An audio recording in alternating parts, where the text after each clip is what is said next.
आशियातील सर्वात मोठ्या झोपडपट्टीचा चेहरामोहरा बदलणार आहे।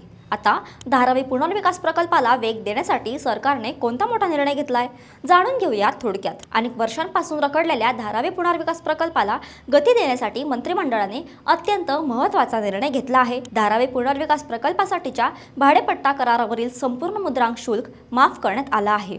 धारावी हा लोकहिताचा एक मोठा प्रकल्प असल्याने त्याला वेग मिळावा आणि अंमलबजावणीतील अडथळे दूर व्हावेत यासाठी हे पाऊल उचलण्यात आलं आहे।